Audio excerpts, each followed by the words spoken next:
Sikyop is a Higaonon term which means hidden paradise. I'm one of the tour guides here, and my job is to tour them in the canyoneering, the river trekking, and also caving. Para mag-refresh, nandito kami ngayon para mag-liwaliw. Kasi nakita namin sa mga post sa Facebook at sa iba pang platform na maganda ang place. So trinay namin ngayon kasi weekend, then pumunta kami dito at hindi kami nabigo sa aming pagpunta dito. Natakaroon nila sa Sikyop nga naging usara nga tourist spot nila sa Iligan nga pinakayos. You can see here in my background we have a narrow cave, and also over there is the river. We have the wild animals like Archer, the smallest monkey in the world, and also we have the birds, the hawks, and the fish called pait-pait, and also the wild boar here. Kaya ngayon ay dumayo kami dito at na-enjoy talaga. At sabi pa nila, mababait raw yung mga tao dito. Kaya go kami para sa adventure. Gusto mo maka-experience of canyoneering, caving, mga nature extreme adventure, so visit na sa akong lugar dito sa Sikyop.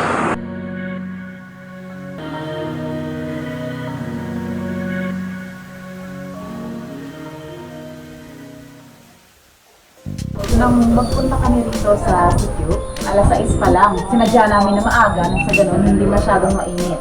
So naglakbay kami mga 15 minuto ay pababa sa may tulay.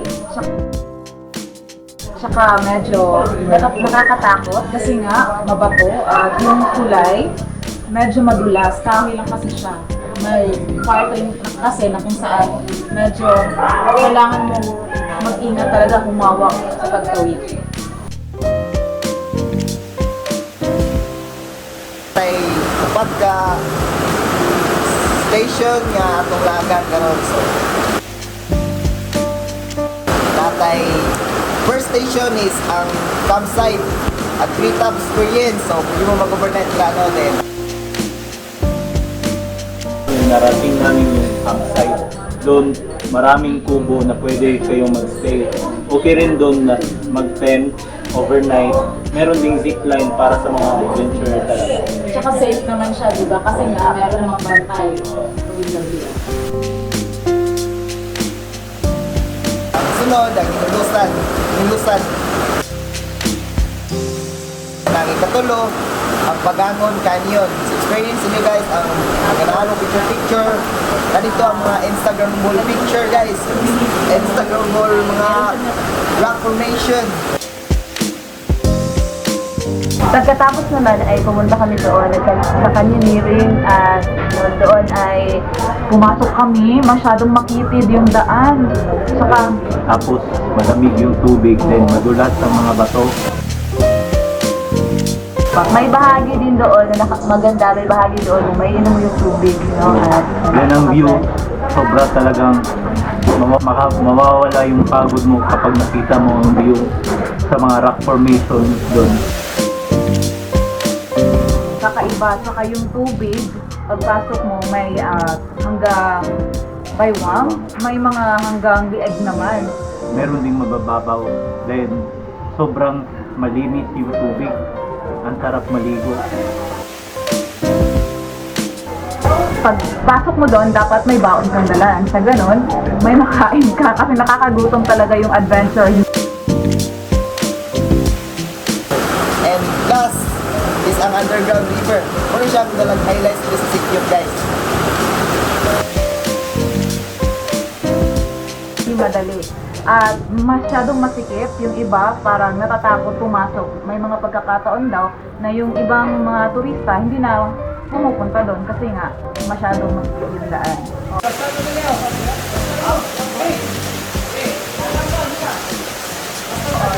Kinakailangan talaga may kasama tayong tour guide kapag pumunta doon. Nakakamangha lang kasi yung mga tour guide dito ay napakabait, no?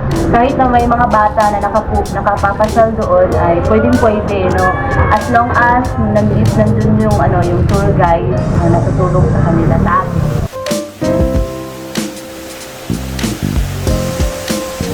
So lahat mo din sa Sikyop, guys. Kung ganahan mo team adventure, kung ganahan mo makakuha ng Instagram goal na place, kung dili na sa Sikyop.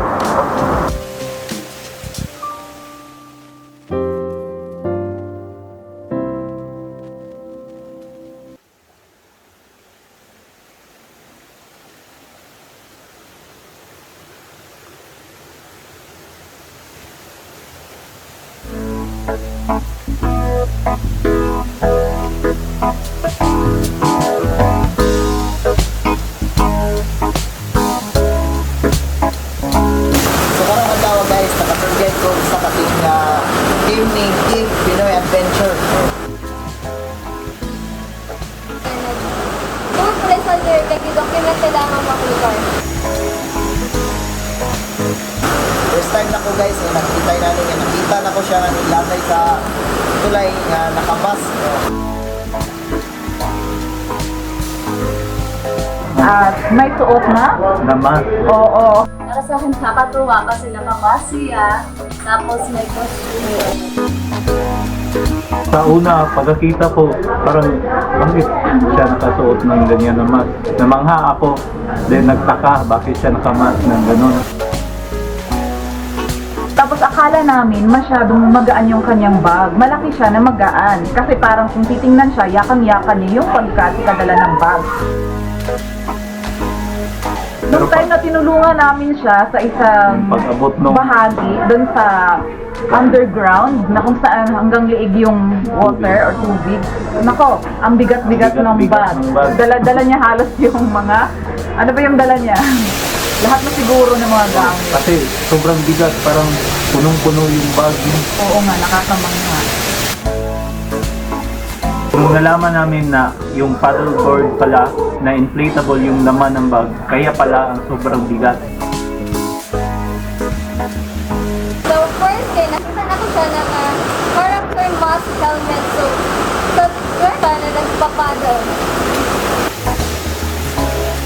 So, working of canyoneering. So, weird din siya first, hindi mo nga makita. But also interesting siya na makatry ko galingan na. But very unique kayo murag sila rin po nakapuha na natin yun. Murag weird eh. Mayroon pa doon nakakita kay Nana nga naitapo din sa Sikyop na nakapagin sa canyon sa engineering.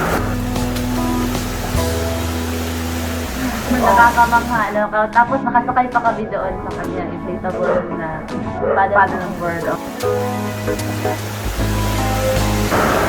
Para gusto ko nga nakita mo siya sa ilang team na maayo po sila anak na dito sa ilang mga adventure, sleep adventure, mga hiking, hindi na sila mag-listod ka ng mga sakasaka dito sa mga bato.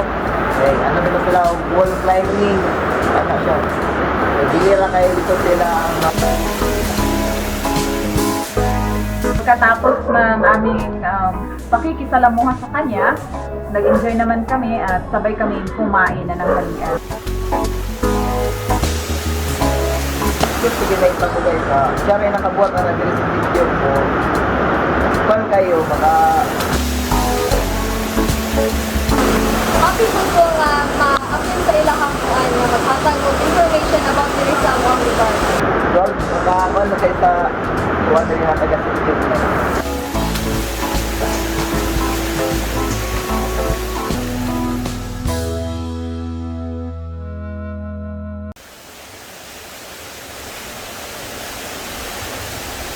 And doon na rin sir sila magde-decide kung gusto nila gumawa ng activities like ang bamboo rafting na kung saan ginagawa dyan sa underground river.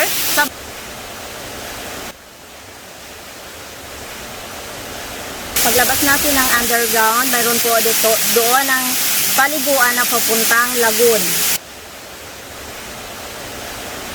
And aside sa underground river, we have 10 dry caves here. Mirrors Cave, Bat Cave, Kimular Cave, Extreme Cave, Cattle Cave, Silay 1 and Silay 2 Cave. Masaya po ang aming naging experience dito kasi sa lahat po na naging bisita, doon lang ako nakakita na ganoon ang kanilang suot.